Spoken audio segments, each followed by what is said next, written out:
Hello guys! So, pag pinansin niyo itong profile ko, bukod dito sa video na 'to, i-swipe niyo lang ganyan, may makikita kayong mga ibang videos. Actually, yung content ko, halos bad review na or di ko nagustuhan yung lasa, ganyan.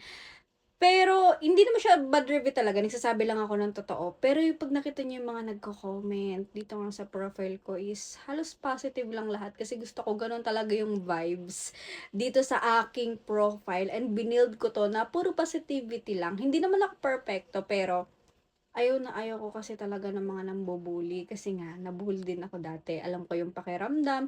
Actually, yung mga bully na yan, kahit wala kang ginagawa sa mga yan eh, yung tipong parang pleasure lang talaga nila magsabi ng 80-80, magsabi ng syunga, magsabi ng mga negative feedbacks sa isang tao. Actually, kahit wala kang ginagawa sa kanila, kasi mga, yun nga, feeling nila na ahead sila palagi.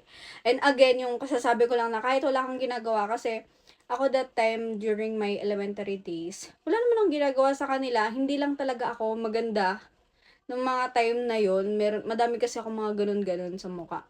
So, yun nga, kahit wala kang ginagawa sa kanila, pag tingin nila sa'yo, pangit ka, bubulihin ka nila. Kasi yun yung pleasure nila. So, may mga taong ganun. And as much as possible, dahil nga ito ay profile ko naman, so, yun lang naman yung gusto kong sabihin guys and ipakiusap. Hindi ko naman mapipigilan yung ganyan. But, alam mo yun, as my opinion lang naman na ginawa ko tong profile na to spread. Lagi ako may hashtag na good vibes, ganyan. Kasi, ayoko ng feeling na meron tayong dinadown na isang tao na hindi naman ka down-down. Hindi ko siya kamag-anak, hindi ko din naman ka ano-ano. Pero, ayoko kasi ng hindi naman talaga kasalanan. Hindi naman kasalanan yung guys, yung tipong pag tinanong ka, hindi mo alam yung sagot. Hindi naman kasalanan yung guys, na ano pa yon. Naniniwala ako na magi improve pa yon. Okay lang yung pagpapangaral. Okay lang yung pagtuturo. Pero hindi okay yung magmumura kayo dahil hindi alam ng isang tao. Sasabihin nyo na kung ano-ano siya nga 80-80. Guys, wake up! Anong klaseng society to kung ganun? So, hindi ko rin naman kasi alam yung lahat. Niisip ko, paano kaya kung ako yung contestant? Grabe, ganun, magiging ganun talaga kayo guys, kung di talaga alam. So, hindi naman siya kasalanan. Ano siya, parang room for improvement siya. Para sa akin. So, yun yun guys, balik tayo. Bakit ako nag-record ng ganito? Kasi, isa ako sa agree, kaisa sa mga anti-bullying talaga, lalo dito sa social media. Kung hindi deserve ng isang tao na mabully, bakit nyo bubulihin, di ba?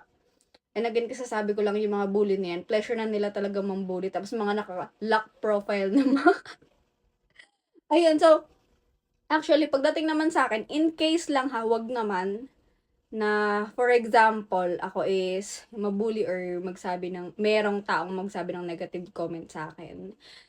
Um, wala naman akong, ano doon, parang wala naman akong pakialam kasi, alam niyo yun, life goes on kasi para sa akin. Especially kung meron kang trabaho, meron kang pera, meron kang pinagkakaabalahan sa buhay, may pamilya ka, wala na yun sa'yo, salita lang yan para sa akin guys. So parang, okay lang naman, maglalabas lang ako ng opinion ko, ganon. Pero sa mga taong parang medyo bata-bata pa at hindi na hindi nila kayang i-handle yung mga gano'n guys, maawa naman kayo. Ako kasi, lumaki na lang talaga din ako na nasanay na lang din ako sa mga gano'ng klase na nambubuli, gano'n. Kaya isa nga ako sa cooperate or parang gustong makipag-cooperate sa mga nag-anti-bullying. Ayun lang, so spread lang tayo guys ng positivity. Lagay ko naman yung hashtags. Kilala nyo naman ako kung matagal na kayo naka-follow sa akin.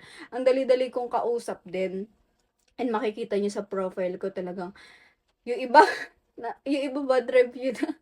Tapos sabi nila ang ganda ng product, which is na-appreciate ko ng sobra. Hindi dahil sa kailangan may top fan tayo. Hindi naman dahil sa ganun. Kumbaga, alam din nila na pinalago or pinatagal ko yung profile ko na gusto ko ganun lang. Gusto ko talaga na positive lang.